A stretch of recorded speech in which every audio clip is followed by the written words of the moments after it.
Puji nama Tuhan, Shalom. Selamat pagi Bapak Ibu Saudara yang dikasihi Tuhan.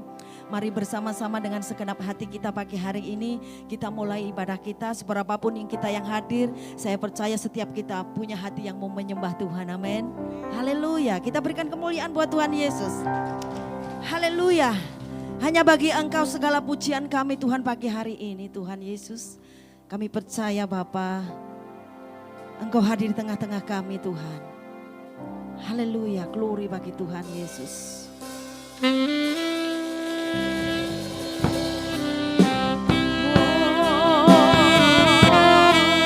Mari saya undang jemaat Tuhan untuk sama-sama bangkit berdiri.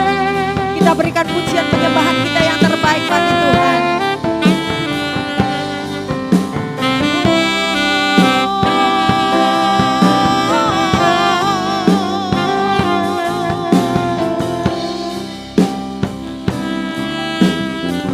Haleluya, bagimu pujian kami. Bagimu pujian, hormat kemuliaan. Kaulah kebanggaan di dalam hidupku.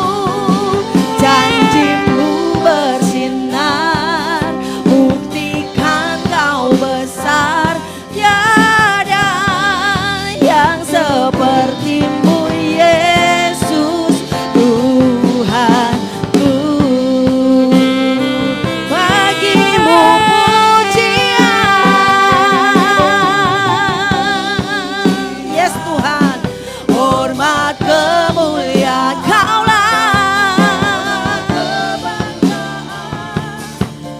dalam hidupku. Janjimu bersinar, tiada yang sepertimu Yesus Tuhanku.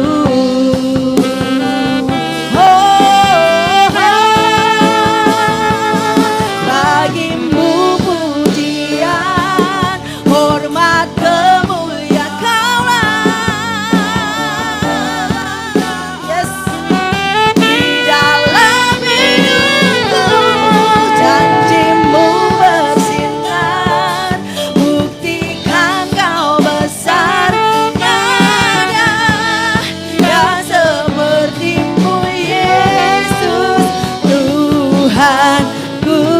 sekali lagi katakan, bagimu pujian.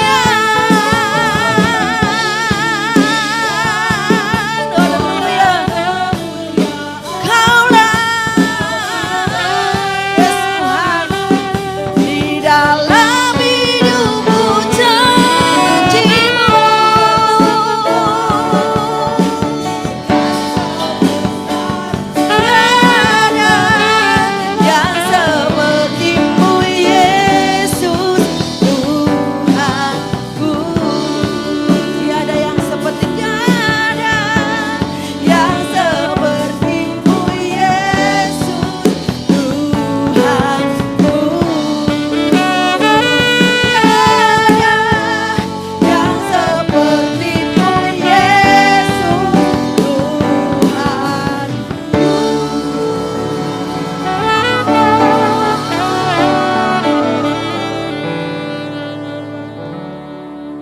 di dalam surga, Bapa yang kami sembah dan kami kenal di dalam nama Yesus Kristus Tuhan.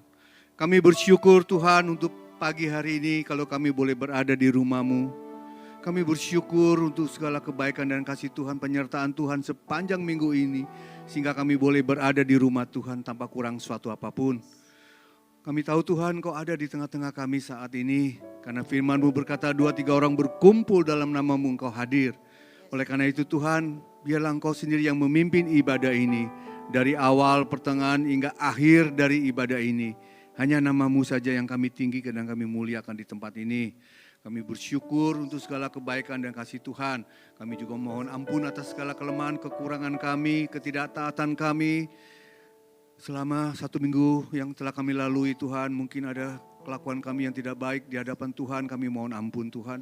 Sehingga kami boleh layak untuk masuk dalam ibadah-Mu yang kudus pada pagi hari ini.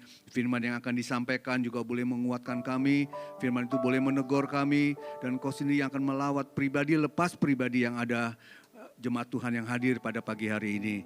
Terima kasih Bapa, kami mulai ibadah ini dengan doa yang Tuhan ajarkan kepada kami. Bapa kami yang ada di surga, dikuduskanlah nama-Mu, datanglah kerajaan-Mu, jadilah kehendak-Mu di bumi seperti di surga. Berikanlah kami pada hari ini makanan kami yang secukupnya, dan ampunilah kami akan kesalahan kami, seperti kami juga mengampuni orang yang bersalah kepada kami.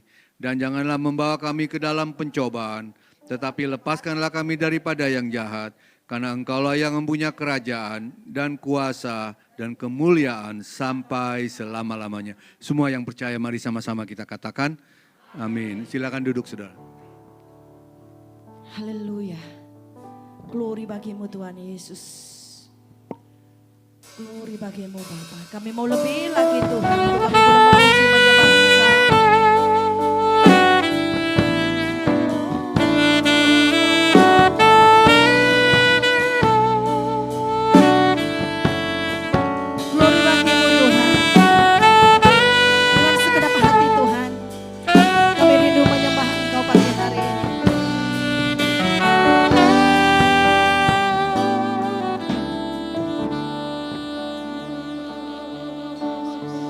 Bersama-sama.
pagi hari ini kami tahu Engkau hadir di tengah-tengah kami Tuhan. Dengan lembut naikkan pujian ini dengan segenap hati. Sebab hanya dengan pujian penyembahan kita boleh lakukan yang terbaik buat Tuhan pagi hari ini. Dengan apakah ku balas? Semua katakan segala kebaikan-Mu. Segenap hati kami Tuhan, segenap hatiku menyembah-Mu Yesus. Ku bersyukur padamu. Dengan apakah ku balas segala kebaikan-Mu. Segenap hati kami, segenap hatiku menyembah-Mu Yesus. Ku bersyukur padamu. Dengan apakah ku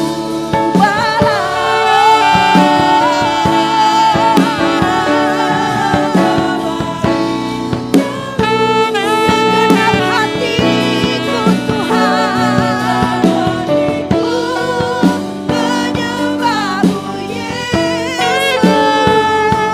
Ku bersyukur padamu.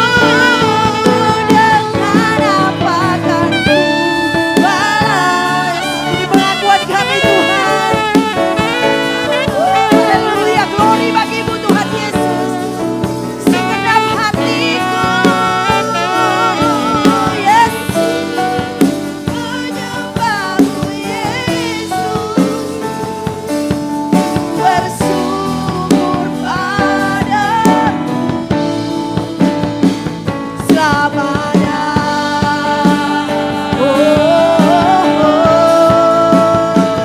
Selamanya.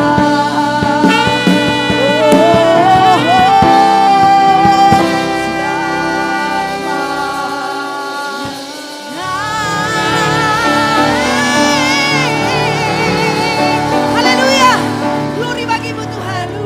Yang siap bersukacita bersama-sama dengan saya katakan amin. Haleluya, berikan salam tos kanan kiri muka belakang. Tuhan kita dia Allah yang sangat baik. Haleluya, glory bagi Tuhan.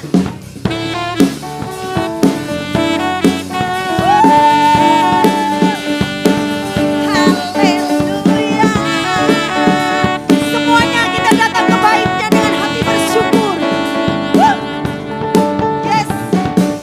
Datanglah ke baitnya dengan hati bersyukur, ke dalam pelatarannya. Oh, dengan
bersyukurlah, haleluya. Bersyukurlah kepada Tuhan. Yuk, semuanya tepuk tangan buat Tuhan. Bahwasanya, yes, untuk selamanya. kasih setiamu kekal Tuhan. Kasih setianya. Oh, bersyukurlah kepada Tuhan. Yes Tuhan, kami bersyukur.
Syukur pagi hari ini, amin.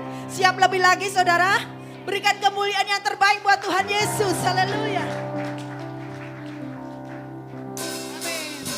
Tuhanlah kekuatan dan masmurku. Haleluya.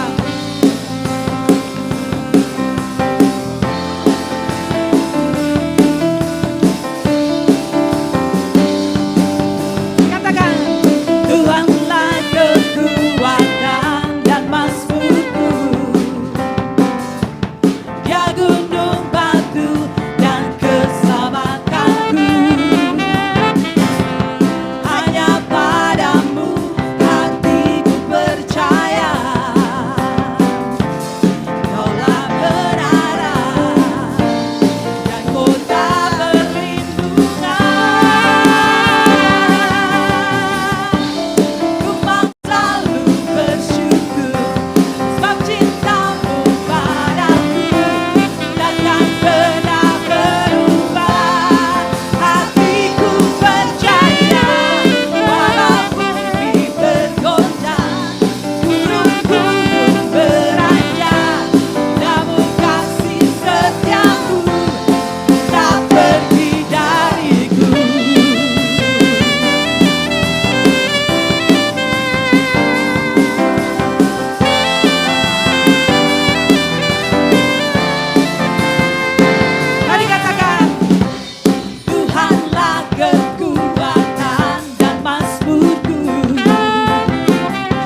saudara, kita mau mempersiapkan hati kita dan pikiran kita untuk menerima firman Tuhan. Haleluya Yesus. Terima kasih Tuhan. Terima kasih untuk kebaikan-Mu Yesus. Haleluya Yesus, haleluya.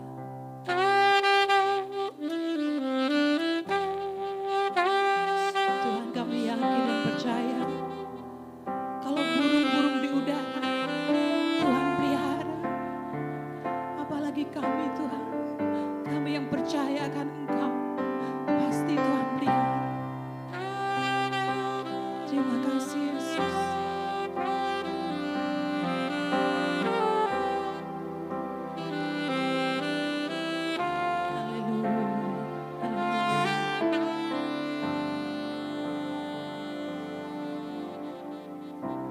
Perhatikanlah bunga bakung di ladang, Tuhan hiasi tanpa bekerja.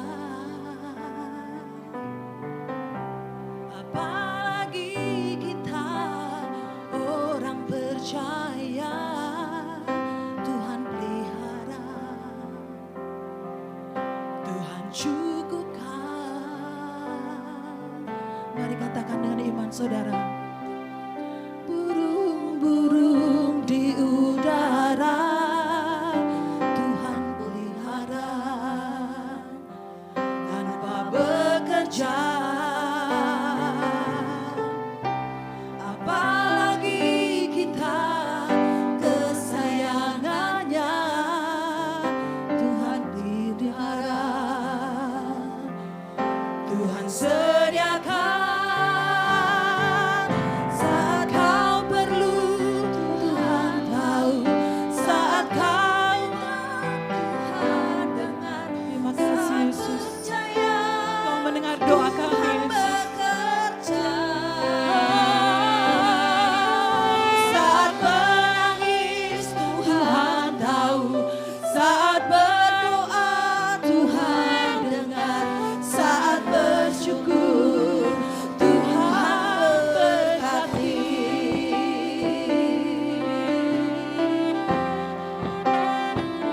Mari kita nyanyikan pujian ini dari awal.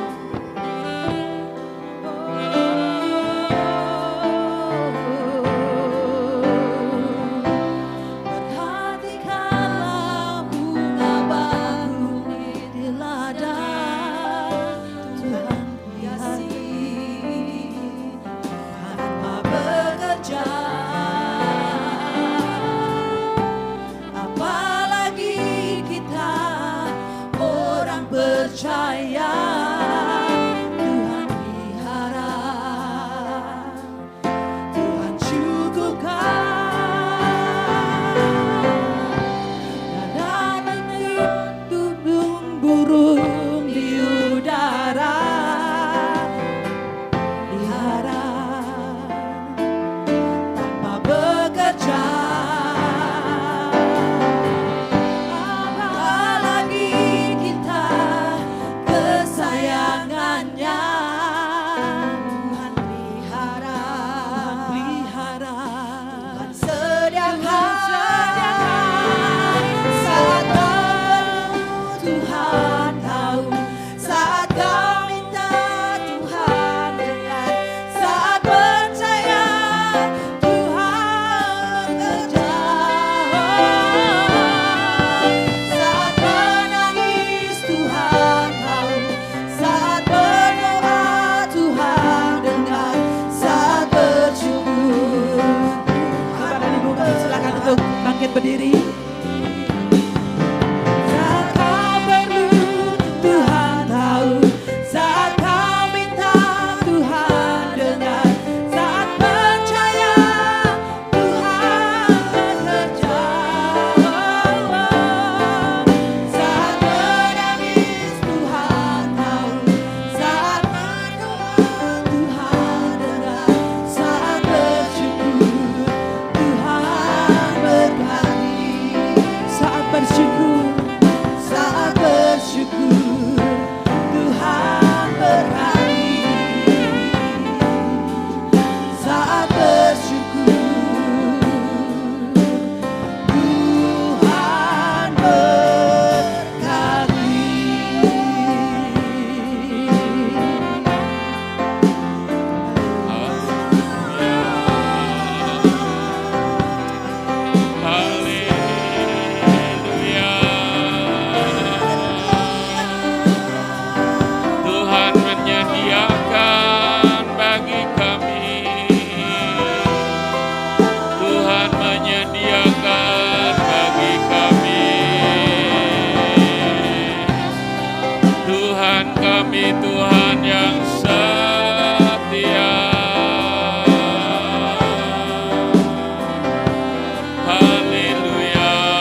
Terima kasih Tuhan, terima kasih.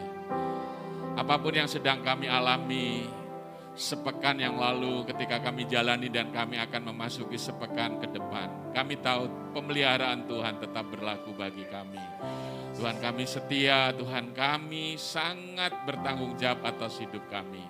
Terima kasih, itulah sebabnya Tuhan apapun yang terjadi, kami percaya Tuhan yang setia itu ada dalam kehidupan kami dan kami wujudkan dalam ibadah seperti hari ini. Kiranya Tuhan menolong kepada kami untuk belajar, kami terus memberi yang terbaik hidup kami. Melalui pujian, penyembahan, melalui apa yang kami miliki. Bahkan ketika kami akan menampung kebenaran firman-Mu. Dimampukan kami Tuhan untuk kami boleh menikmati, menangkap peluang-peluang, terobosan-terobosan dan hal-hal yang baru yang Tuhan siapkan, sediakan ketika kami belajar, mendengarkan dan mau menjadi pelaku-pelaku firman. Para imam yang sudah menghandle pelayanan diberkati oleh Tuhan. Kami semua yang hadir juga sudah dilawat oleh Tuhan. Dan firman-Mu yang diperdengarkan penuh kuasa yang daripada Tuhan akan menggerakkan, mengubahkan, memberikan pengertian kepada kami untuk kami bertumbuh dewasa menjadi pelaku-pelaku firman. Berfirmanlah Tuhan, kami siap mendengar. Terpujilah nama-Mu Tuhan. Gereja-gereja yang ada di Kabupaten Badung juga Tuhan memberkati seperti Tuhan sudah melawat hadir di tempat kami pada pagi hari ini. Terpujilah nama-Mu. Dalam berkat nama Tuhan Yesus Kristus kami belajar kebenaran firman-Mu pada pagi hari ini. Haleluya. Mari yang diberkati Tuhan sama-sama mengatakan amin, amin. Puji Tuhan. Silakan duduk kembali. Shalom. Selamat hari Minggu, selamat beribadah di dalam nama Tuhan Yesus Kristus. Terima kasih Bapak Gembala, Ibu Gembala yang sekali lagi saya boleh menyampaikan kebenaran firman Tuhan bergantian dengan istri saya. Istri saya juga diundang di tempat ini untuk bisa menyampaikan kebenaran firman Tuhan. Di nama Tuhan kita bertumbuh di dalam Tuhan. Mari kita akan belajar bersama-sama. PowerPoint-nya sudah ya Bu ya? Oke. Hari ini kita akan belajar pendamai ya, pendamai yang bisa kita pelajari bersama-sama dari kehidupan Ishak bin Ibrahim si pendamai ya, Ishak bin Ibrahim si pendamai. Jadi Ishak itu adalah anak kandung dari Ibrahim atau Abraham ya. Jadi saudara kita Muslim biasa menyebut Ibrahim. Jadi orang-orang saudara kita Muslim seringkali memfokuskan anak Ibrahim itu Ismail ya. Tapi kalau kita belajar anak perjanjian itu adalah Ishak dari Sarah. Jadi Ibrahim punya istri Sarah dan anaknya adalah Ishak.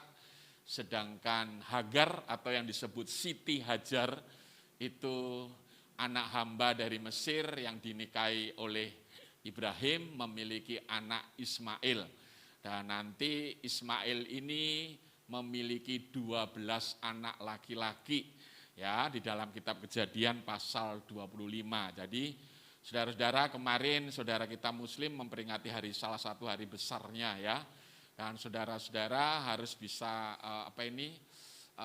peka ya dengan kehidupan di seputar kita ya, karena memang kita tinggal di negara terbesar mayoritas pemeluk agama Islam ya.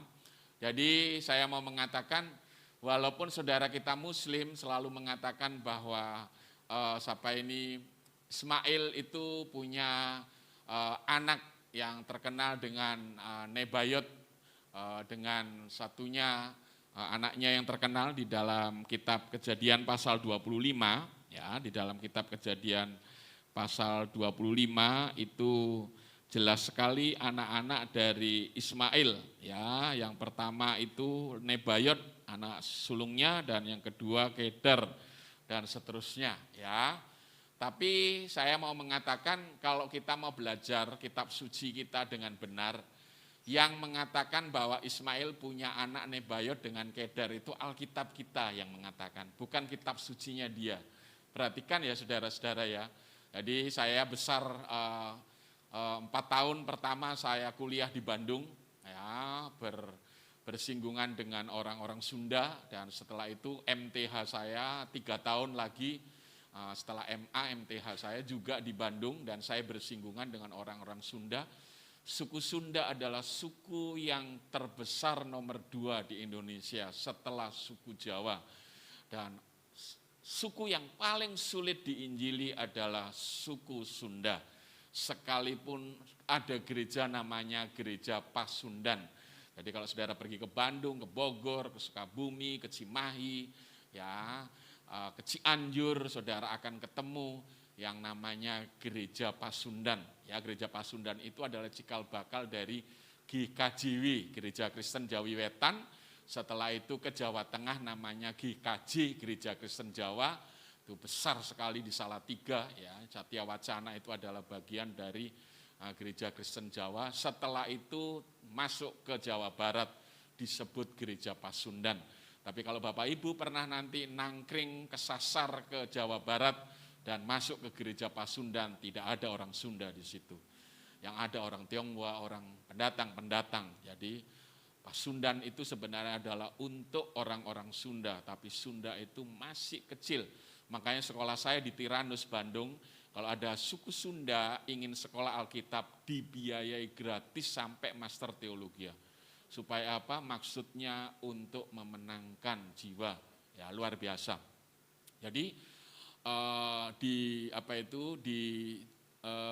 Bandung itu ada satu tempat travel, ya, saya nggak mau sebut namanya, travelnya itu ada di seluruh Jawa Barat. Ya, dan di tempat itu ada kurang lebih 10 gereja. Satu tempat itu ditinggali oleh 10 gereja. Maksudnya apa? Jam 10 sama gitu. Jadi kalau penerima tamu itu mau ke gereja mana gitu, satu-satu gitu masuk. Dan orang-orang selalu mengatakan begini, saya mau ke mall. Ya, jadi orang Sunda itu takut sekali kalau mau sudah jadi orang Kristen. Alasannya ada klasik 3. Yaitu dia sama seperti saudara kita orang Bali, yaitu apa? Nggak dikasih jalan, nggak dikasih kuburan, dan sawahnya juga nggak dikasih air. Kasihan ya saudara-saudara. Jadi kalau saudara di sini apalagi sekarang sudah onsite, ya ke gereja. Kalau digembalakan di tempat ini ke gereja, rajin. Ya, karena kadangkala ada ayat mengatakan begini, barang siapa tidak mengakui Bapa, tidak anak juga nggak akan mengakui pengikutnya, kan begitu ya. Jadi Yesus mengatakan kalau kamu nggak ngakui Bapa, aku juga nggak ngakui kamu. Itu ayat itu nggak berlaku di Jawa Barat. Karena apa? Orang Jawa Barat kalau mau pergi ke gereja, dia bilang saya mau ke mall. Karena apa? Ya di mall ke gereja, gitu ya. Dan selalu ada orang bilang itu, saya melayani Bani Kedar. Kalau melayani Bani Kedar atau dikatakan Nebayot itu berarti apa? Ada orang saudara kita Muslim sudah masuk Kristen, tapi supaya dia dilindungi, maka dia mengatakan, saya adalah Bani Kedar dan Bani Nebayot. Artinya apa? Dia keturunan Ibrahim, ya, yang akhirnya menjadi bagian dari kehidupan kita. Betapa sulitnya ya.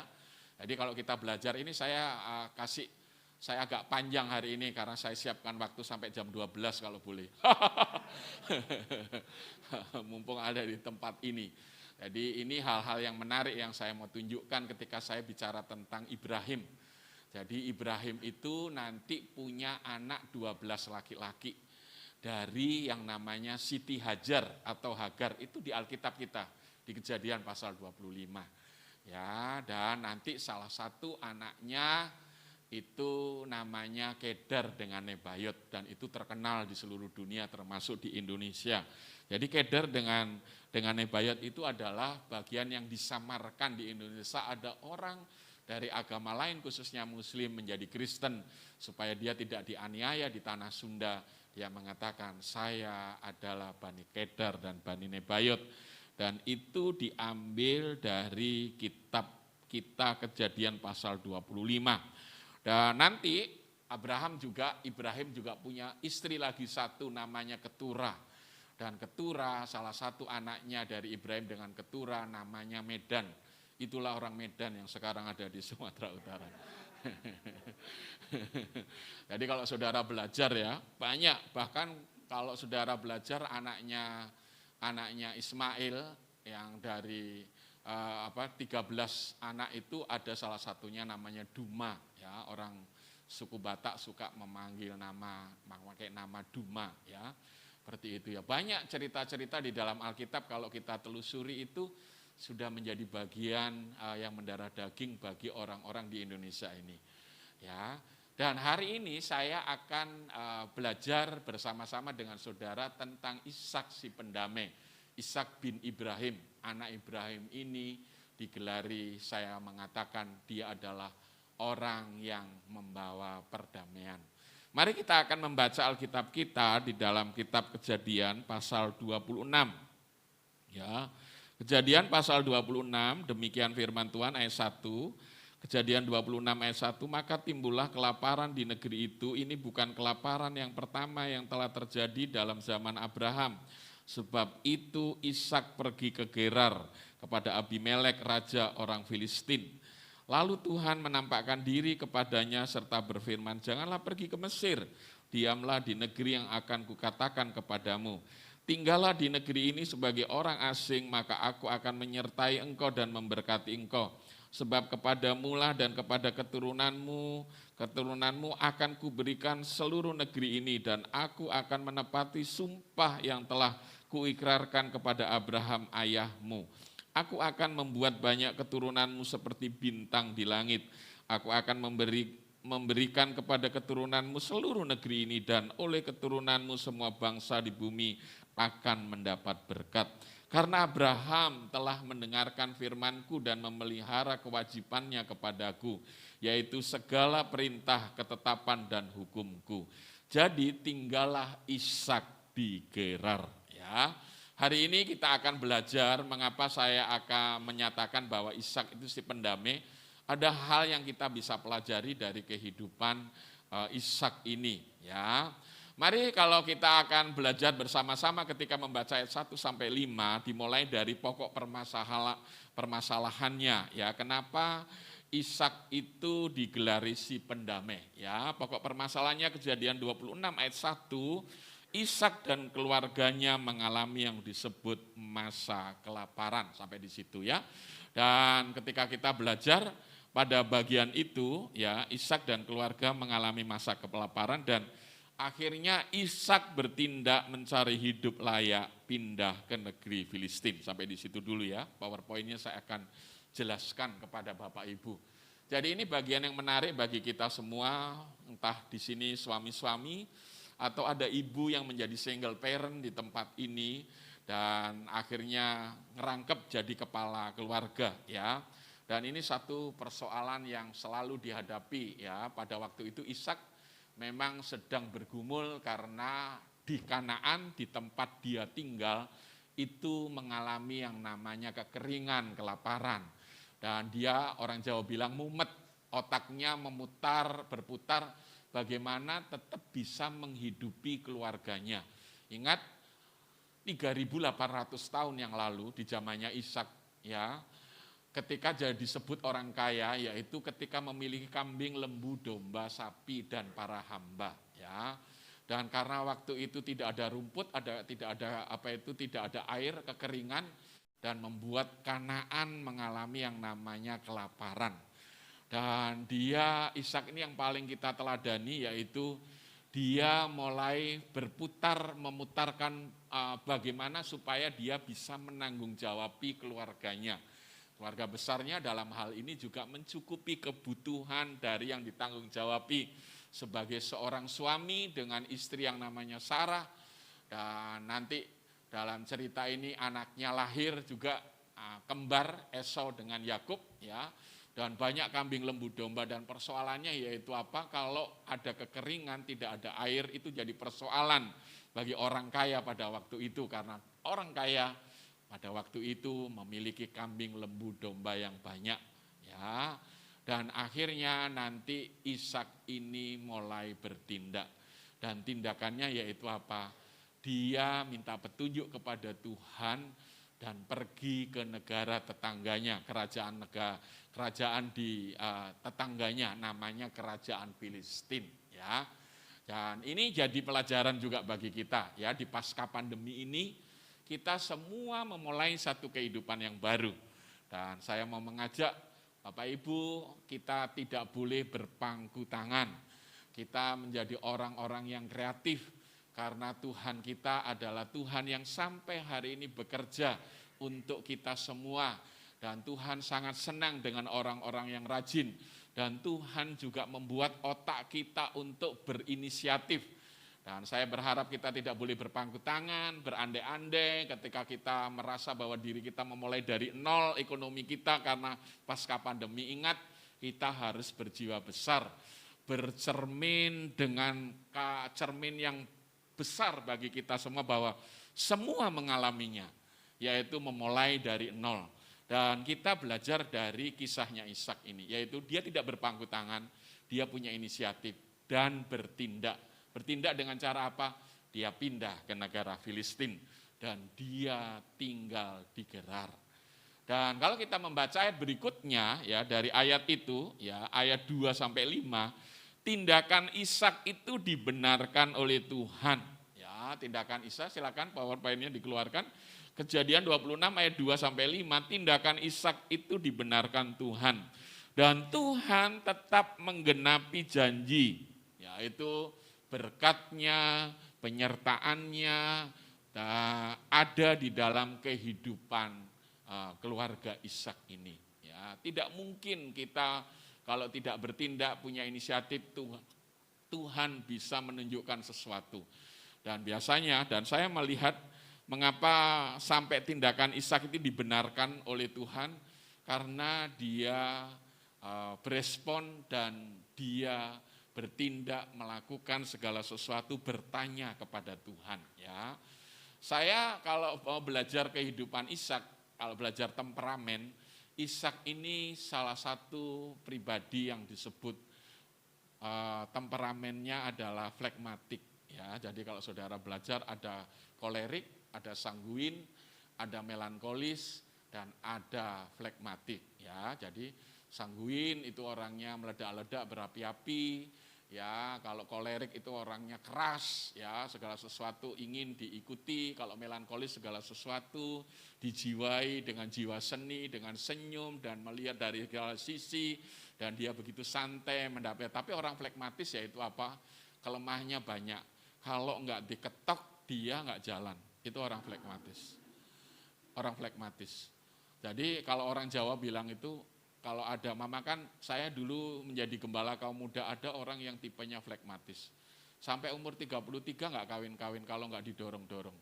Mau bikin skripsi juga begitu. Selalu jawabannya, tenang, gampang itu om, ngomong gampang. Orang yang suka menggampangkan, oh Belanda masih jauh, kata orang Jawa seperti itu. Ya, pemahaman seperti itu. Makanya Ishak itu nikahnya agak lama.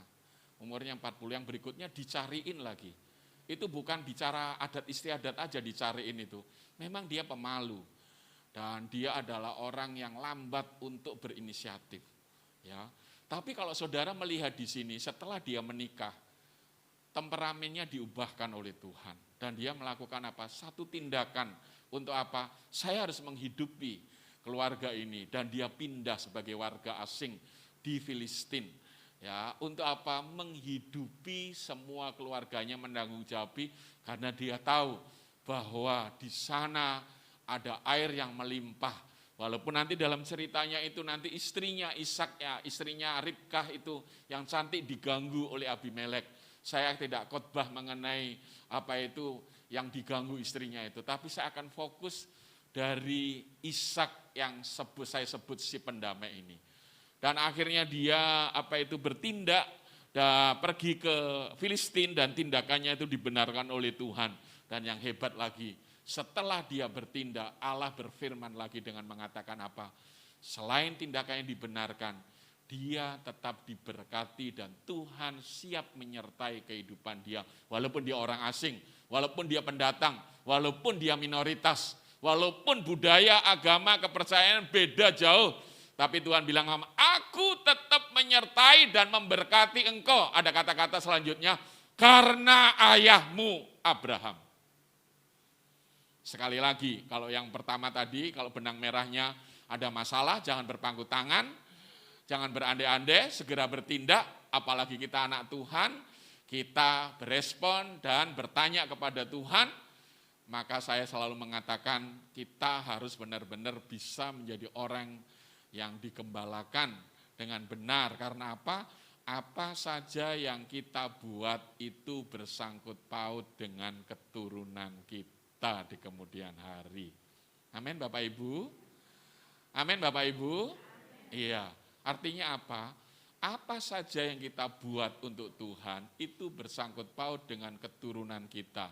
Bersangkut paut dengan anak cucu kita. Dengar ini, Ishak ini ketakutan. Ya, Ishak ini memulai satu kehidupan yang baru.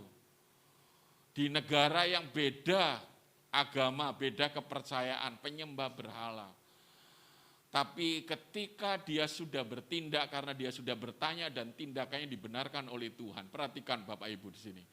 Tuhan menghibur dia dengan mengatakan, aku tetap menyertai dan memberkati karena bapakmu Abraham. Itu artinya apa? Apa saja yang sekarang dinikmati oleh anak itu karena bapaknya dulu yang takut akan Tuhan. Dan kalau kita sekarang memulai orang tua kita mungkin tidak pernah mengajarkan hal-hal yang seperti itu. Orang tua kita tidak tahap pemikirannya nggak sampai di situ. Tapi kita yang mengerti firman Tuhan hari ini, berbuatlah yang terbaik untuk pelayanan pekerjaan Tuhan. Lakukan yang terbaik semampu kita untuk melayani pekerjaan Tuhan. Karena apa? Apa yang kita kerjakan, walaupun saat ini kelihatannya datar, tapi saya mau mengatakan itu bersangkut paut dengan generasi yang kita tanggung jawabi di rumah kita. Anak cucu kita di kemudian hari. Ini hal yang sangat mendasar. Saya tidak ingin kita punya pemahaman bahwa ketika kita hidup mengatakan sekali di dunia ini dan kita tidak pernah memikirkan keturunan berikutnya dan kita seenake dhewe hidupnya. Tapi apa saja yang kita kerjakan itu bersangkut paut dengan apa yang kita buat sebagai orang tua. Ya, dan itu yang terjadi di dalam diri Ishak.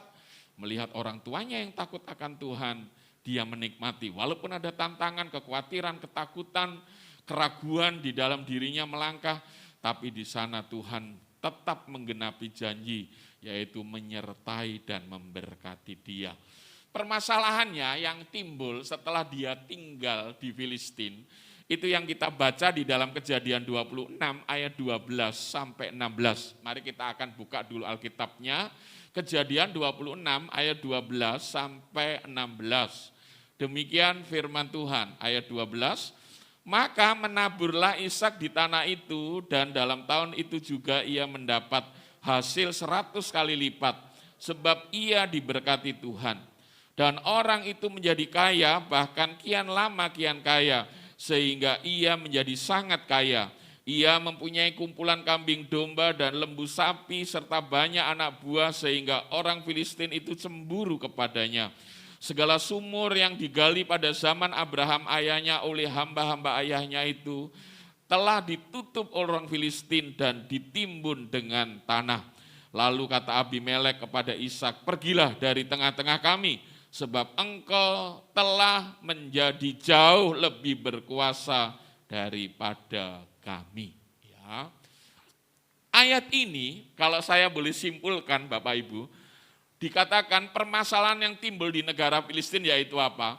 Justru Ishak yang pendatang, Ishak yang minoritas itu, Ishak yang awalnya dianggap sepi karena dia pendatang, karena dalam setiap perjanjian orang yang menjadi warga asing memberikan sesuatu jaminan garansi, entah itu hamba-hamba, entah itu yang disebut kambing, lembu, domba, tetapi beberapa waktu tidak disebut waktunya pada waktu itu. Justru Ishak dengan keluarganya sebagai pendatang, di situ dikatakan 100 kali lipat dia jadi kaya dan semakin kaya.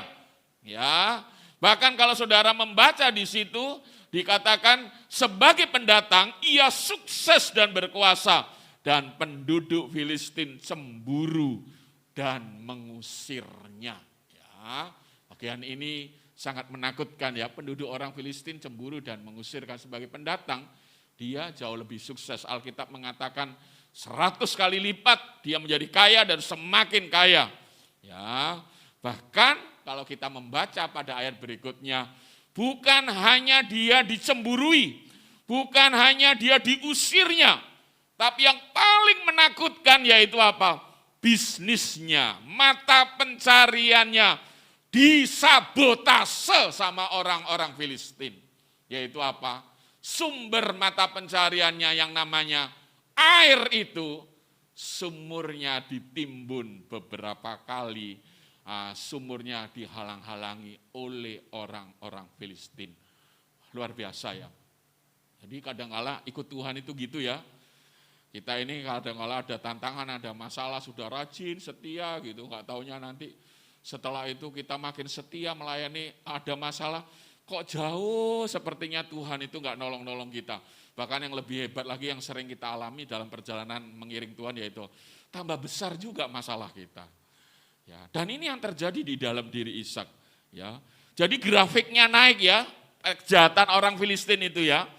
Iri dulu, cemburu dulu, diusirnya. Setelah itu yang paling menakutkan dikatakan di dalam ayat 17 sampai 12.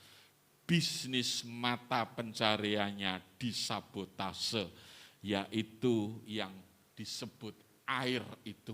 Ya, bahkan dikatakan di situ dikatakan sampai 3 kali berpindah-pindah di kota Gerar. Jadi sudah diusir sebenarnya di kota Gerar itu, dan dia ditaruh di pinggiran kota itu.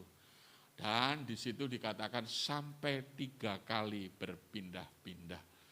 Saya mau mengajak kepada kita semua, jangan kita fobi dan kita merasa hiperbola mengatakan bahwa diri kita paling menderita. Ya, dan hari ini kita belajar kisahnya Ishak itu 1800 tahun sebelum Yesus lahir di muka bumi ini. Kalau dihitung zaman sekarang 3.800 tahun yang lalu, tetapi tetap relevan ketika kita belajar relevansinya bagi kehidupan kita di pasca pandemi ini. Mungkin di tempat ini ada orang-orang yang mulai bisnis, memulai dari bawah, memulai dari nol lagi. Justru ketika mulai kita merangkak, ada orang-orang yang mensabotase, menutup, membuntu. Bahkan yang lebih menyakitkan lagi, saudara seiman lagi kadangkala yang ngerusoni, orang Jawa bilang, ngerusui bisnis kita. Dan itu yang terjadi di dalam diri Ishak. Walaupun bukan saudara seimannya, tapi dia sebagai minoritas, sebagai pendatang yang awalnya dianggap sebelah mata, dimulai dari kaget melihat orang-orang di situ dan orang mulai iri karena dia banyak berkembang biak dan melihat makin kaya 100 kali lipat. Setelah iri dan cemburu akhirnya di situ mengusirnya keluar dari yang namanya kota Gerar itu. Dan yang lebih menakutkan lagi, dia mata pencarian disabotase di kota Gerar itu sampai 3 kali berpindah-pindah. Nah, ketika saya mendengar membawa cerita ini Bapak Ibu, apa yang menarik? Mengapa sampai Ishak itu saya gelari si pendamai? Ya. Ada 2 responnya dari yang kita pelajari dari Ishak. Ya, ketika dia tidak diperlakukan adil. Tidak diperlakukan adil dengan orang-orang Filistin. Ketika bisnisnya disabotase. Apa responnya dari Ishak ini? Ada 2 responnya yang kita bisa pelajari bersama-sama. Respon keluarga Ishak yaitu apa? Dia tetap mengajak berdamai dengan penduduk asli di situ. Dan cara berdamainya luar biasa Bapak Ibu. Kalau kita bisa pelajari dari kehidupan Ishak ini. Apa cara berdamai dari keluarga Ishak ini? Kalau saudara membaca bagian yang 1A, ya, yang kita bisa dari pelajari respon dari keluarga Ishak yaitu berdamai dengan cara mengalah. Mengapa saya mengatakan berdamai dengan cara mengalah? Karena Ishak rela berpindah-pindah. Ya, mengalah, berdamai dengan cara mengalah. Berpindah-pindah. Yang B, 1B yang kita bisa pelajari yaitu apa? Dia berdamai dengan cara sabar. Ya, mengapa saya mengatakan sabar dan tekun? Karena waktu menggali sumur belum ada skop, belum ada besi, belum ada cangkul pada waktu itu. Dengan cara apa Bapak Ibu mendapatkan air? Hamba-hambanya dengan tangannya menggaruk, dan bersama-sama. Ada yang mengatakan di dalam tafsiran sampai 1 bulan, kadang-kala ada 2 bulan untuk menggali sumur bersama-sama untuk mendapatkan air itu. Makanya saya mengatakan cara dia berdamai yaitu apa? Dengan cara sabar dan tekun. Karena mereka berjuang mati-matian dengan segenap hati dengan anak buahnya, dengan tangannya itu. Dan yang berikutnya 1C yang saya mau tunjukkan cara dia responnya ketika tidak diperlakukan tidak adil, yaitu disabotase bisnis mata pencahariannya. Yang berikutnya di situ dikatakan berdamai dengan sikap tetap tenang. Dalam bahasa anak muda, ya kalau saya belajar ilmu sosial, dia ini selera humornya tinggi ketika mendapat tekanan. Saya bahasa sosialnya itu selera humornya itu tinggi. Walaupun dia ini orangnya lambat, tapi ketika menghadapi tekanan, penderitaan, diperlakukan tidak adil, selera humornya tinggi. Mengapa saya mengatakan selera humornya tinggi? Karena setiap ada kejadian, nama sumurnya itu diberi nama sesuai dengan peristiwanya. Itu yang hebat daripada si Ishak ini. Ya, pernah saudara ada famili sanak saudara kita, kadang-kadang ada tantangan masalah gitu, begitu nyantai, dia bisa senyum, dan dia tetap bukan hanya sabar, bukan hanya tekun, bukan hanya mengalah dengan cara seperti itu, tapi kadang-kala hal-hal yang membebani dia, itu kadang-kala dengan selera humor yang tinggi, dengan cara menanggapinya tersenyum, dan menanggapinya segala sesuatu itu akan berjalan indah pada waktunya.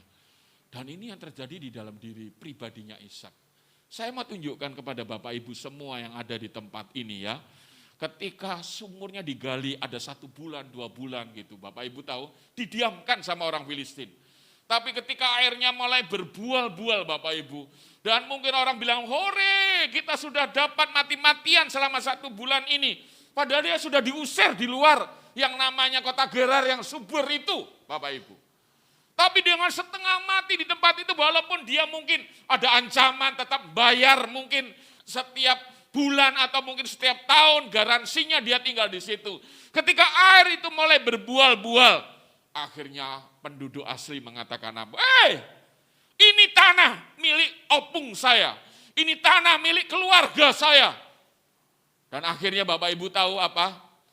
Karena dia ngajak berantem, karena ribut, maka Ishak mengatakan, ya kita tinggalkan tempat ini. Dan akhirnya sumur itu diberi nama apa? Yang pertama sumur itu diberi nama Esek, yaitu apa? Setelah saya mendapat air, orang ngajak berselisih dengan saya. Dan saya harus ngalah dan saya tinggalkan.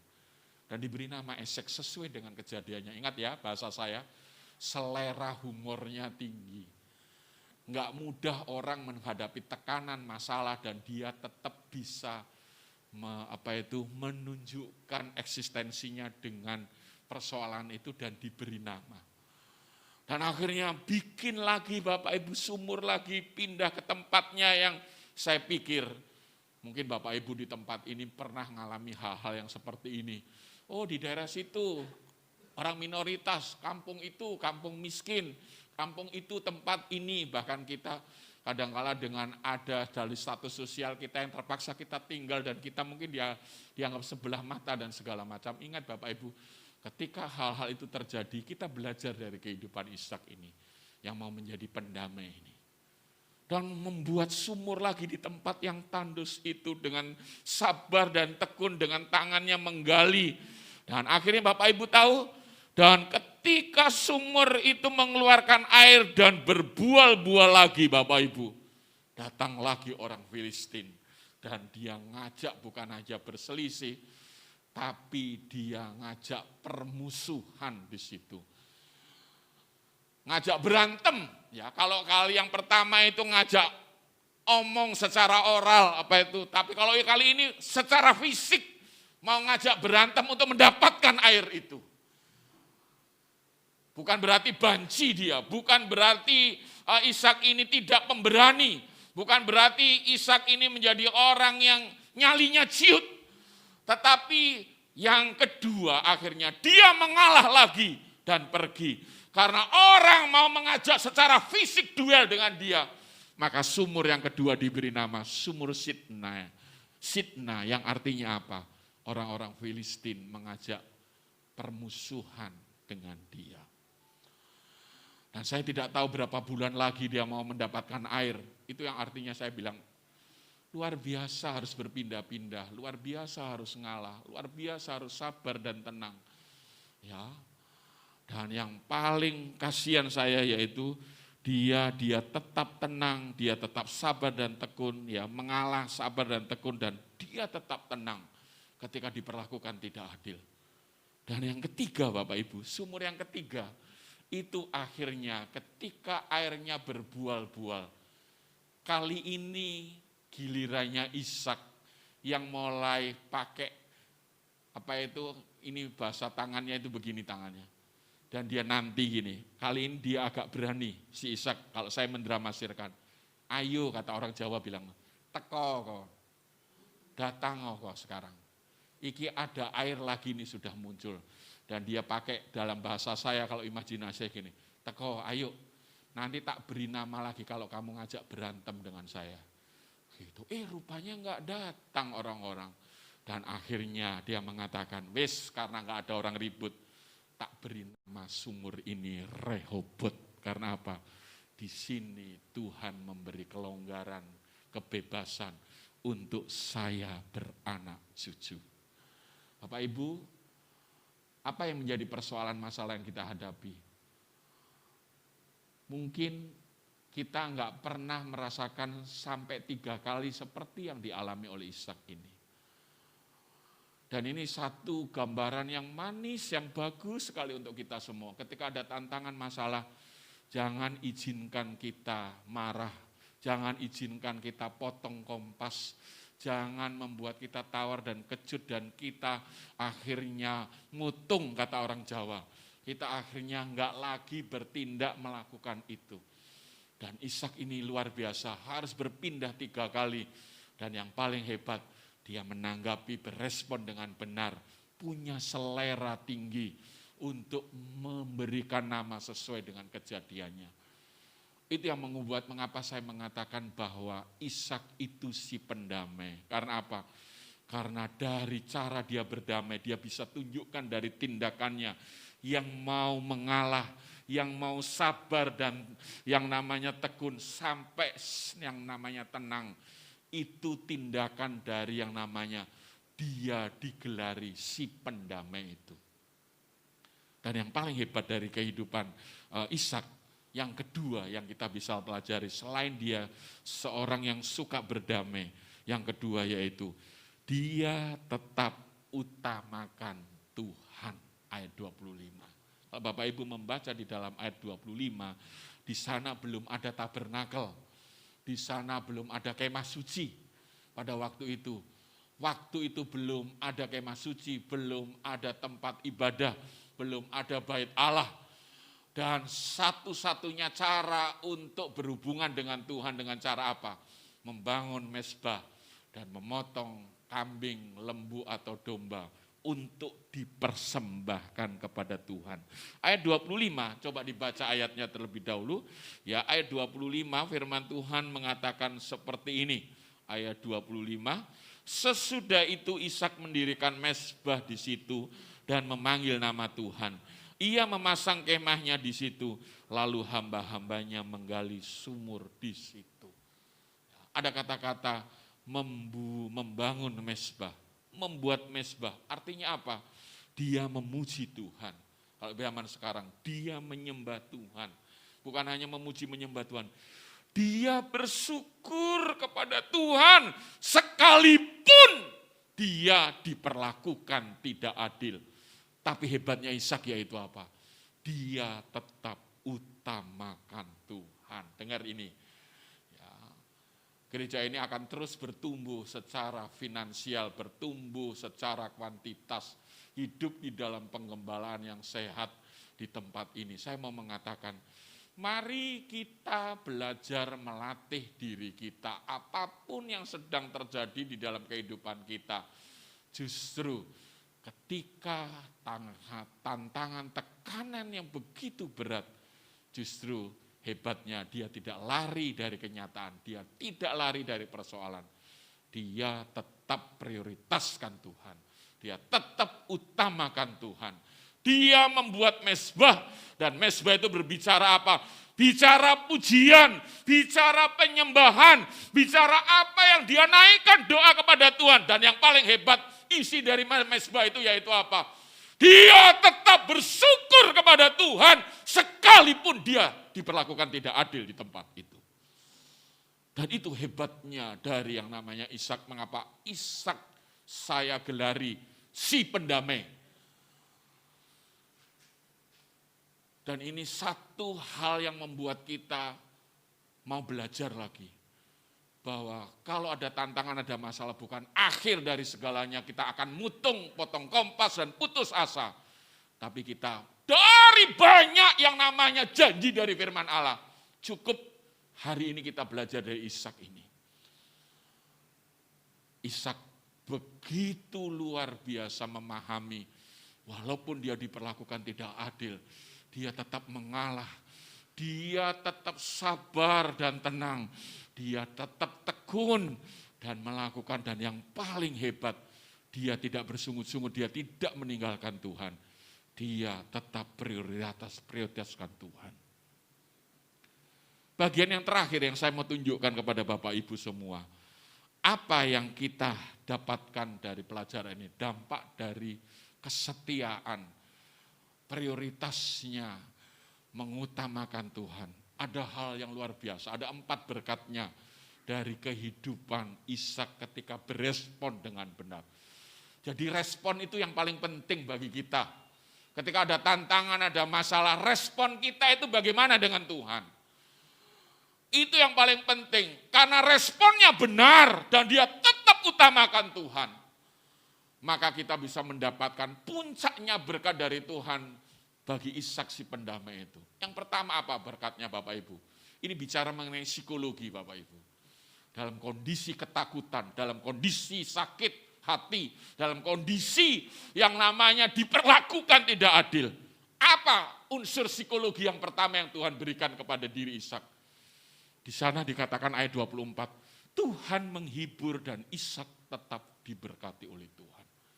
Dalam kondisi ketakutan seperti itu. Kalau saudara baca Bapak Ibu ayat di atasnya ayat 12 itu, istrinya pun diganggu oleh orang-orang di Filistin. Oleh Raja Abimelek, hampir ditiduri. Perjuangannya begitu berat dia di sana. Tapi ketika dia tetap yang mau mengatakan yang namanya perilakunya, integritasnya, kehidupannya itu tetap dia jalankan seperti apa yang ayahnya berikan kepada dia, orang tuanya itu. Dan dia tetap utamakan Tuhan. Yang pertama Tuhan beri apa ya itu? Dihibur. Malam itu malaikat mengatakan begini, Ishak, aku tetap memberkati kamu. Karena bapakmu Abraham, sekalipun kamu diperlakukan tidak adil di tempat ini, aku tetap memberkati engkau karena bapakmu Abraham. Luar biasa Bapak, dihibur. Saya membayangkan ya, kalau saya belajar dari sisi psikologinya Bapak Ibu. Ishak ini mbok-mboken orang Jawa bilang. Lambat nikahnya, sampai nikah itu dicariin oleh hambanya. Ya, sampai umur 40. Dan kalau Bapak Ibu nanti lihat, ya Ishak itu dengan Ismail, waktu mengubur Abraham, itu kalau saya membaca cerita, yang paling nangis geru-geru itu Ishak. Ceritanya itu menarik kehidupan Ishak ini. Tapi hebat, Ishak itu titik kritisnya dipersembahkan kepada Tuhan. Itu hebatnya, kelemahannya itu enggak membuyarkan dia makin pudar, makin pupus. Tapi titik kritis kelemahannya itu diserahkan ombyoan kepada Tuhan. Itu yang membuat ketika dia mempersembahkan kepada Tuhan, dan berkeluh kesah semua penderitaannya. Dia ungkapkan kepada Tuhan. Dan akhirnya apa? Dia dihibur yang pertama kali, ayat 24. Ayat 24 di sana dikatakan seperti ini Bapak Ibu. Ayat 24, lalu pada malam itu Tuhan menampakkan diri kepadanya serta berfirman, Akulah Allah ayahmu Abraham. Janganlah takut sebab aku menyertai engkau dan aku memberkati engkau dan membuat banyak keturunanmu. Karena Abraham hambaku itu, kata Tuhan. Luar biasa Bapak Ibu. Ingat Bapak Ibu, ketika kita ada masalah, ada tantangan, jangan ngambul sama Tuhan. Jangan potong kompas, karena apa? Apa yang kita buat itu nanti masih tetap bersangkut paut dengan keturunan kita di kemudian hari. Luar biasa janji firman Tuhan ini Bapak. Saya minggu lalu khotbah di sebelah ini, tentang ini. 2 minggu yang lalu saya khotbah di Betani tentang ini. Besok saya minggu ketiga khotbah di Betani Negara, khotbah tentang ini. Saya sedang rema, mau ngajak kepada kita semua. Ojo merasa diri kita paling menderita. Amin Bapak Ibu. Jangan merasa bahwa diri kita paling susah, paling miskin. Semua pasca pandemi ini memulai dari nol lagi. Tapi kita memiliki Allah yang hidup, yang sangat bertanggung jawab atas hidup kita. Jadi saya mau mengajak kepada kita, hiduplah di dalam pengembalaan yang benar. Digembalakan di tempat ini. Didewasakan hidup saudara. Amin Bapak Ibu. Amin Bapak Ibu. Ini pelajaran yang bagus dari kehidupan Ishak ini. Yang pertama dia dihibur. Yang kedua Bapak Ibu pelajaran. Tuhan membuat orang yang sabotase bisnis Ishak ngajak berdamai. Gak masuk di akal. Orang yang buntu bisnisnya dia, yang nutup-nutupi dia, yang membuat dia iri, cemburu, diusir, bahkan diperlakukan tidak adil syukurnya. Ini milikku, ini milik nenek moyangku, ini milik kakekku. Kalau di sini milik Dadong, milik siapa lagi ngomong ini tanah saya. Ngomong gitu. Tahu Bapak Ibu, tiba-tiba datang orang yang nyabotase, yang memusuhi itu. Dan mengatakan apa? Aku ngajak berdamai sama kamu. Makin kamu tak bikin, tak sabotase, tak buntu, kok makin tambah kamu diberkati oleh Tuhan. Luar biasa loh. Saya tetap mau mengatakan, enggak ada perdamaian, enggak ada pemulihan. Kalau kita enggak memulai dari diri kita mempraktekkan firman Tuhan. Cara berdamai ini tersirat di dalamnya dari diri Ishak, yaitu mengampuni orang yang mensabotase itu. Yang berkali-kali membuat dirinya menderita itu. Dan kalau Ibu tahu di situ ceritanya, sampai datang, waduh luar biasa. Dan dia ngajak makan bareng, setelah ngajak bareng, dia ngobrol. Aku berdamai, aku gak mau ngurusoni lagi bisnismu. Aku gak mau menutup, mensabotase usahamu, bisnismu. Biasa Bapak Ibu. Kalau kita nggak mengikuti proses, nggak akan kita menikmati hal-hal keajaiban, mujizat, pertolongan Tuhan yang nyata dalam kehidupan kita. Bahasa dari gereja saya, Tabernakel, rela diproses. Kalau bicara mengenai proses itu Bapak Ibu, gampang Bapak Ibu. Kalau saya kasih teologianya. Ikutilah siklusnya Tuhan Yesus. Apa itu siklusnya Tuhan? Di surga, kaya raya, dia dilayani, dia sempurna, enak, nyaman.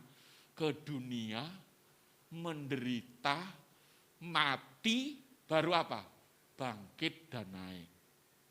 Lah kalau kita mau bangkit dan naik, ya mati dulu.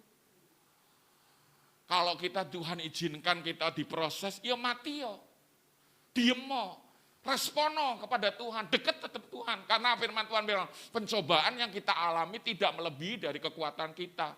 Kalau Tuhan izinkan ada tantangan, masalah, walaupun masalah itu datangnya kadangkala karena kelanggaran kita, bisa mungkin kita masih senang berbuat dosa, tapi Tuhan kita tetap setia, tidak melebihi kekuatan kita. Respon dengan yang benar. Ikuti prosesnya. Kalau Tuhan sedang izinkan mati, mati. Orang mati itu nggak ngomong, betul nggak? Orang mati itu nggak membela diri, nggak mau ngeluh. Maaf, istri saya orang Batak. Kalau ada orang meninggal, amang boru atau tulangnya, 100 meter kedengaran nangisnya. Amang boru! Nangis gitu. Baru turun dari mobil, nangisnya kenceng. Nanti ceritalah, dulu beliin baju gini-gini, nangis gitu. Terus yang mati itu tiba-tiba bangkit. Diam kok. Buyar. Orang mati ya diam. Ini pelajaran tentang proses Bapak Ibu. Kenapa kita ini datar aja ikut Tuhan? Kenapa kita itu ikut Tuhan katanya di gereja yang sukses, ikut Tuhan sukses, tapi kere terus. Ada sedikit tantangan, lari dari kenyataan. Ada sedikit tantangan, potong kompas.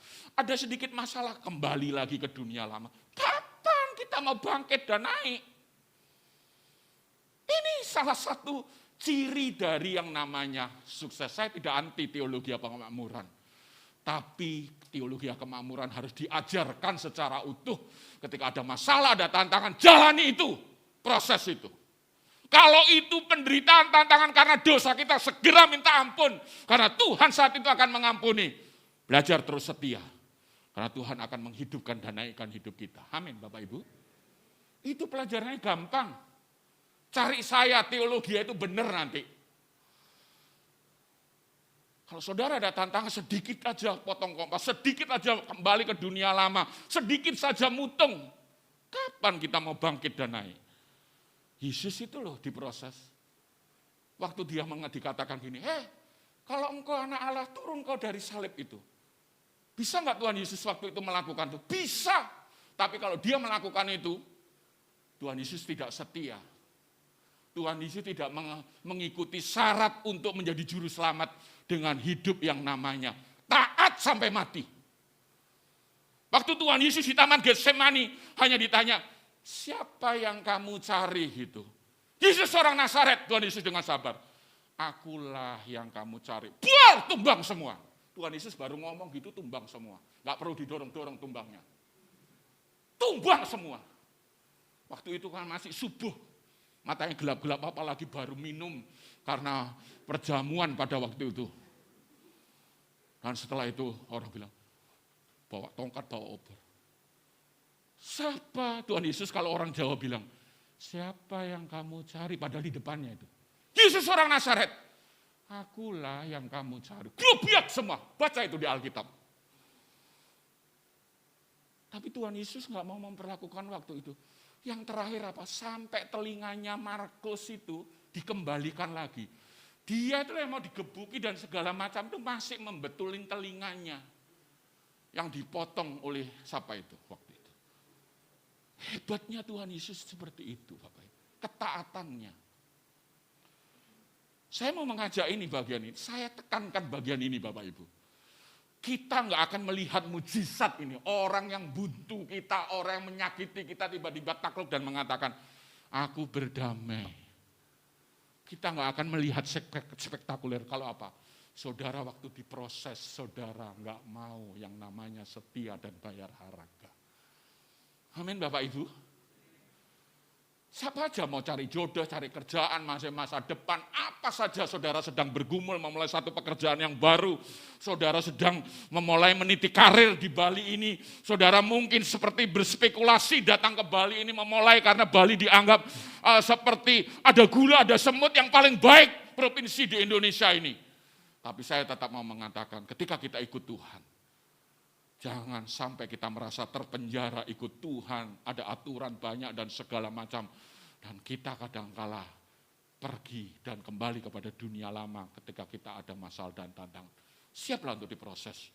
Dan ketika itu diizinkan oleh Tuhan, rajino, setiao, hiduplah dalam penggembalaan, hiduplah dalam ketekunan, hiduplah dalam komunitas yang sehat dan benar dalam kumpulan orang percaya. Di Bali ini filosofinya, orang Bali yaitu apa? Mau jadi apa saja terserah kita. Itu suku kita Bali. Saudara mau jadi gigolo, saudara mau jadi apa.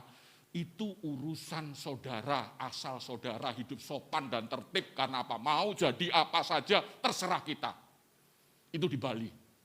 Tapi kalau saudara hidupnya benar, mau ikut Tuhan dengan benar, saudara akan muncul luar biasa dipakai oleh Tuhan dan saudara kaya dan diberkati oleh Tuhan. Amin Bapak Ibu. Ini bagian pertama. Yang kedua, yang ketiga yang saya tunjukkan, puncaknya yaitu apa? Yang ketiga Bapak Ibu. Tuhan memakai mulut orang yang memusuhi Ishak berkata, Tuhannya Ishak itu Tuhan yang dahsyat. Tuhan yang menyertai, Tuhan yang membela, Tuhan yang memberkati. Baca itu ayatnya, ayat 28 dan 9. Aku ngajak damai karena apa? Allahmu itu Allah yang menyertai. Allah yang melindungi engkau, Allah yang membela engkau, Allah yang memberkati engkau. Mulutnya siapa? Mulutnya orang yang memusuhi dia. Kalau zaman sekarang, orang yang buntu bisnis kita, orang yang nyakiti kita. Kalau yang paling ekstrim, orang yang kadang-kala nggak seiman dengan kita, kadang-kala Allahmu itu hebat karena kita sudah berharga. Ini bukan ilmu gatoisasi ya Bapak Ibu. Bukan saya gatuk-gatukkan.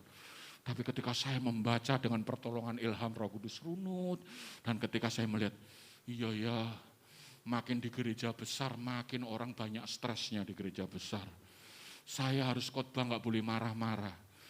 Saya khotbah harus isinya menghibur berdasarkan dari ayat firman Tuhan. Pernah saudara diperlakukan orang tidak adil sampai berpindah-pindah sepertinya jalan buntu, nggak ada apa-apa, sudah nggak bisa berdaya lagi. Tenang, tetap sabar, tetap tekuno sama Tuhan, tetap ngalah, hiduplah dan tetap utamakan Tuhan. Sampai mengatakan apa? Allahmu itu hebat. Padahal itu yang memusuh, yang membuat kita menderita. Tapi mengatakan Allahmu itu hebat. Allahmu itu dahsyat. Allahmu yang menyertai dan membela engkau. Luar biasa. Dan yang terakhir apa? Dan yang terakhir jelas itu yang keempat. Tuhan menjadikan keluarga Ishak semakin kaya raya dan menjadi berkat. Ayat 32 dan 33. Saudara membaca ayat 32 dan 33. Di sana firman Tuhan mengatakan seperti ini. Ya, ayat 32 dan 30. Pada hari itu datanglah hamba-hamba Ishak memberitahukan kepadanya tentang sumur yang telah digali mereka. Serta berkata kepadanya, kami telah mendapatkan air. Lalu dinamakannya lah sumur itu Seba. Sebab itu nama kota itu adalah Berseba sampai sekarang. Dapat sumur yang keempat lagi. Itu yang membuat dia jadi kaya raya. Dan akhirnya Seba itu menjadi nama kota sampai hari ini walaupun ada di wilayah Palestina. Sumur itu namanya Berseba. Dan Bapak Ibu tahu, penghasil anggur terbaik di Timur Tengah itu salah satunya dari Berseba ini. Kalau saudara pergi ke Israel tiba-tiba pulang, oh saya bawa anggur ya. Anggur itu salah satu produknya dari Berseba ini. Dan Berseba itu adalah bukti dari yang namanya akibat dari penderitaan karena berespon dengan benar. Akhirnya mendapat air yang membuat Ishak menjadi lebih kaya raya. Sampai dia punya hak memberi nama dan namanya Berseba itu. Itu artinya apa? Hidupnya setelah kaya menjadi berkat di sekelilingnya. Mengapa kadangkala kita ini ada tantangan, ada masalah dan Tuhan memberkati, setelah itu hilang lagi. Karena Tuhan tahu bahwa kita tidak setia ketika kita menghandle berkat itu. Berkatnya bukan untuk kemuliaan nama Tuhan. Ini kita belajar melangkah dari pasca pandemi ini. Ketika saudara sudah bayar harga dan menikmati berkat Tuhan, saudara akan belajar seperti Ishak ini. Setelah saya diberkati, saya akan menjadi berkat supaya nama Tuhan dimuliakan. Amin Bapak Ibu. Sampai beri nama, Pak Ishak, sumur yang keempat ini dan tempat tinggalmu. Kamu sebagai pendatang boleh beri nama itu, tempat itu. Dan akhirnya sampai sekarang diberi nama Berseba. Karena apa? Kekuasaannya, karena hidupnya setelah kaya. Mengapa sampai pendatang diberi oleh orang asli? Karena dia tahu hidupnya selain pendamai, dia setelah sukses menjadi berkat bagi orang di seputarnya. Mari Bapak Ibu, kita melihat perjalanan hidup kita ini secara komprehensif ikut Tuhan. Kalau kita sedang diproses oleh Tuhan, beresponlah dengan benar, tetap setia, tetap iring Tuhan. Setelah saudara bangkit dan naik, yakin Tuhan kalau sudah memberkati, ada Tuhan beri tanggung jawab kepada kita untuk apa yang kita miliki menjadi berkat bagaimana supaya nama Tuhan dimuliakan. Amin Bapak Ibu. Jadi berkat tidak harus kaya. Jangan menunggu kaya uangnya numpuk-numpuk baru kita berikan. Pengaruh kita, jabatan kita, apa saja yang sedang Tuhan berikan kepada kita.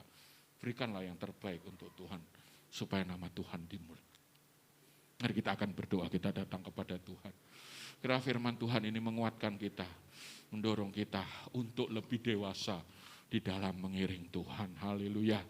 Sudah disiapkan lagunya dan ini menjadi doa bagi kita semua.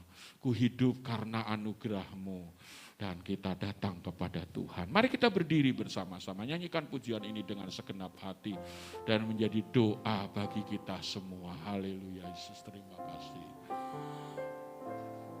Terima kasih Tuhan, terima kasih. Terima kasih Tuhan, terima kasih. Ku hidup karena anugerah-Mu. Tiada satu pun dapat ku banggakan, semua karena cinta-Mu. Ini hidupku, pimpin jalanku. Yesus pegang, amin. Yesus pegang erat tanganku. Ku tak dapat hidup di luar kasih-Mu. Bapa, jangan tinggalkan aku. Engkau alasan selama ku hidup. Yesus pegang erat tanganku. Ku tak dapat hidup di luar kasih-Mu. Bapa, jangan tinggalkan aku. Engkau alasan selama ku hidup. Bait kedua, kasih-Mu mengubah hidupku. Amin, haleluya. Kasih-Mu mengubah hidupku. Amin, amin. Kau memilihku, selamatkan hidupku. Semua karena cinta-Mu. Ini hidupku, pimpin jalanku. Yesus pegang erat tanganku. Ku tak dapat hidup di luar kasih-Mu. Bapa, jangan tinggalkan aku. Engkau alasan selama ku hidup.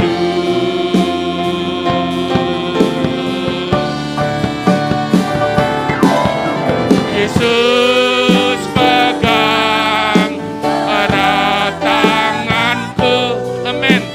Ku tak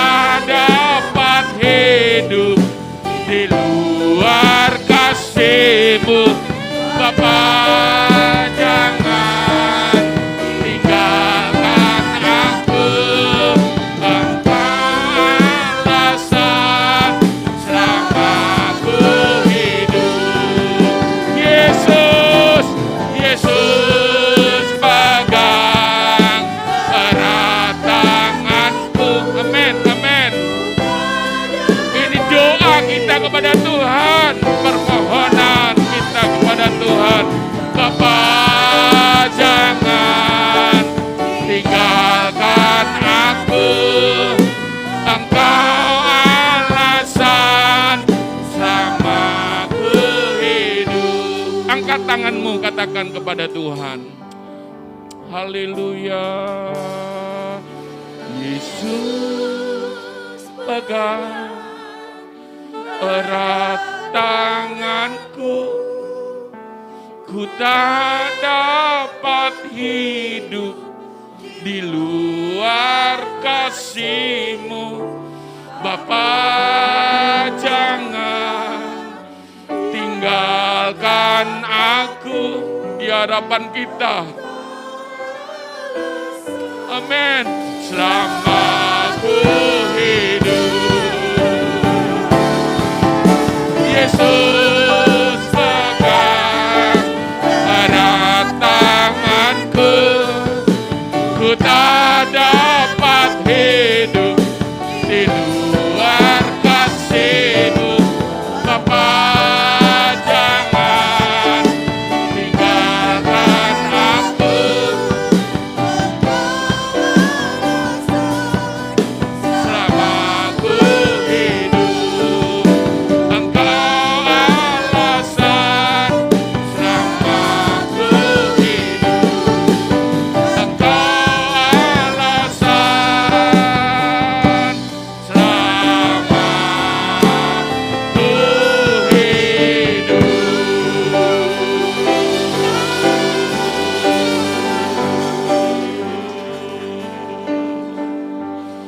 Amin. Mari datang kepada Dia. Datang kepada Dia, apapun yang sedang terjadi dalam kehidupan kita. Kita bersyukur. Kita bersyukur diingatkan oleh firman yang hidup, yang baru dalam hidup kita semua. Haleluya, haleluya. Haleluya.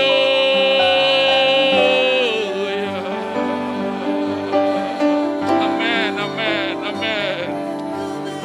Syukur Tuhan. Amin, amin.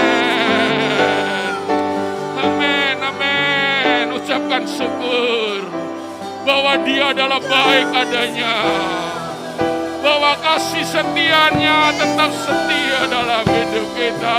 Glory, glory, haleluya, haleluya, haleluya. Glory, bebaskan dirimu, lepaskan, lepaskan beban beratmu kepada Dia. Glory, haleluya. Amin, amin, amin. Dalam wasikia dalammu. Amin, amin, amin. Sembah Dia, sembah Dia. Terima kasih. Terima kasih Tuhan. Ajaib Engkau Tuhan, ajaib Engkau Tuhan. Syukur, haleluya. Amin, amin, amin, amin. Bebaskan Tuhan, lepaskan umat-Mu di dalam hadirat-Mu, di dalam kuat kuasa-Mu. Terima kasih.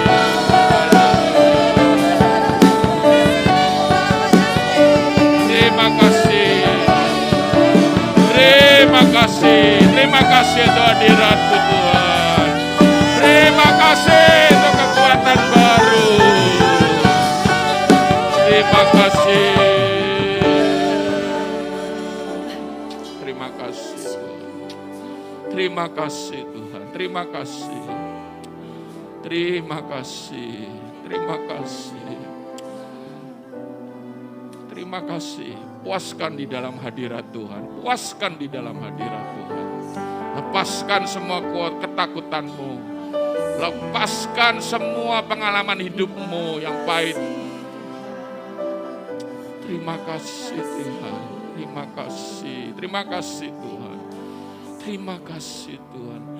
Yesus pegang erat tanganku, ku tak dapat hidup di luar kasih-Mu. Bapa, jangan tinggalkan aku. Amin.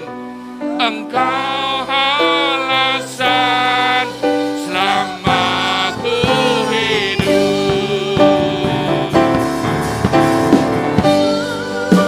Pegang sekali lagi, Bapak Gembala akan berdoa.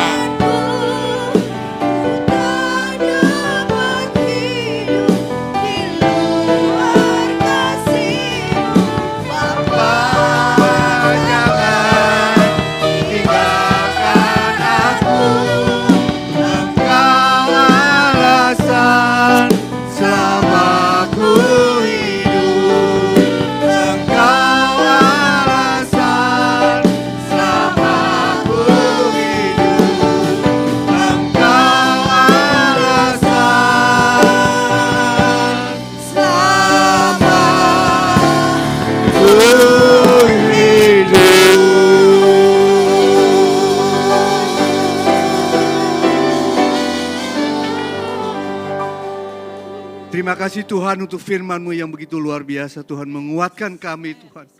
Khususnya anak-anak Tuhan yang ada di tempat ini Tuhan. Apapun yang kami alami, baik kami diperlakukan tidak adil, baik saat ini saudara sedang mengalami masalah finansial, ekonomi, masalah kesehatan, masalah sakit penyakit. Ingat saudara, kita masih punya Tuhan. Kita masih punya Yesus yang bertanggung jawab atas hidup kita. Serahkanlah segala masalahmu ke dalam tangan Tuhan. Dia sekali-sekali tidak akan membiarkan orang benar goyah. Tuhan akan terus campur tangan di setiap masalah yang saudara hadapi. Karena Allah turut bekerja dalam segala sesuatu untuk mendatangkan kebaikan bagi kita yang mengasihi Dia. Terima kasih Bapak untuk firman-Mu. Meteraikan firman-Mu dalam kehidupan kami. Dan ajar kami untuk boleh menjadi pelaku-pelaku daripada firman-Mu. Terima kasih Bapak, berkati hambanya Bapak Pendeta Bindargo yang telah menjadi saluran berkat buat jemaat Tuhan yang ada di tempat ini. Kiranya kasih karunia perlindungan Tuhan sempurna atas hidupnya. Terima kasih Bapak, kami mengucap syukur atas segala berkat Tuhan. Dalam nama Yesus kami berdoa dan mengucap syukur. Mari sama-sama kita katakan, amin. Silakan duduk saudara. Shalom jemaat yang dikasihi Tuhan, mari kita saksikan pengumuman ibadah sepekan. Terima kasih untuk pelayanan Bapak Pendeta Bindargo. Tuhan Yesus memberkati dimanapun Bapak melayani. Mari bergabung bersama saudara seiman dalam Surga di Keluargaku hari Jumat tanggal 14 Oktober pukul 7 malam yang akan diadakan melalui Zoom. Doa bersama hari Sabtu pukul 10 pagi. Ibadah Raya tanggal 16 Oktober pukul 10 pagi akan dilayani oleh Bapak Pendeta Jonathan Soeharto. Ibadah sekaligus perayaan Natal akan diadakan tanggal 25 Desember pukul 10 pagi. Jika ada jemaat yang ingin berpartisipasi dalam mendukung perayaan Natal, telah disediakan kotak persembahan di depan pintu gereja. Sekian pengumuman hari ini, terima kasih untuk perhatiannya, Tuhan Yesus memberkati. Mari saudara kita bangkit berdiri, kita akan mengakhiri ibadah kita. Bapak, sekali lagi kami mengucap syukur Tuhan atas kebaikan Tuhan. Kami tahu Engkau ada di tengah-tengah kami saat ini, sehingga ibadah boleh berjalan dengan tertib dan penuh sukacita. Khususnya firman yang telah ditaburkan. Kami percaya firman ini tidak akan kembali dengan sia-sia. Akan Tuhan meteraikan di dalam setiap hati anak-anak Tuhan yang ada di tempat ini. Kami bersyukur untuk firman Tuhan yang mengingatkan kami, menguatkan kami. Untuk kami tidak bertindak seperti apa yang kami mau. Tapi biar kami serahkan segala sesuatu ke dalam tangan Tuhan. Biarlah kami hidup menurut jalan yang Tuhan tunjukkan kepada kami. Bukan menurut kehendak kami. Tapi biarlah kehendak Tuhan yang terjadi dalam hidup kami. Terima kasih Bapa. Sekali lagi sertai hamba-Mu, Bapak Pendeta Bindargo. Jauhkan dari segala niat-niat orang jahat. Tuhan pagari terus. Sehingga hidupnya boleh menjadi berkat bagi banyak orang. Dan juga untuk jemaat Tuhan yang hadir pada pagi hari ini. Kami percaya Tuhan telah memuaskan kebutuhan rohani mereka pada pagi hari ini. Sehingga mereka boleh hidup seturut jalan Tuhan. Dan kami serahkan 1 minggu ke depan jemaat Tuhan ke dalam tangan Tuhan. Dalam perlindungan, penyertaan dan pertolongan Tuhan. Tuhan menjauhkan dari segala mara bahaya apapun juga. Tuhan menjauhkan dari segala sakit penyakit. Tuhan menjauhkan dari niat-niat orang jahat. Tuhan yang akan menyertai kehidupan mereka 1 minggu ke depan sehingga mereka boleh kembali ke tempat ini tanpa kurang suatu apapun. Terima kasih Bapak untuk persekutuan pada pagi hari ini yang begitu indah. Kami mengucap syukur atas segala kasih dan kebaikan Tuhan. Mari saudara kita angkat kedua tangan kita untuk menerima berkat Tuhan dan katakan amin, maka ini akan terjadi dalam hidup saudara. Diberkatilah keluargamu, diberkatilah kesehatanmu, diberkatilah apa yang engkau kerjakan, dan diberkatilah engkau yang mengasihi Tuhan lebih dari segalanya. Oleh karena itu saudara yang dikasihi Tuhan, marilah kita hidup takut akan Tuhan.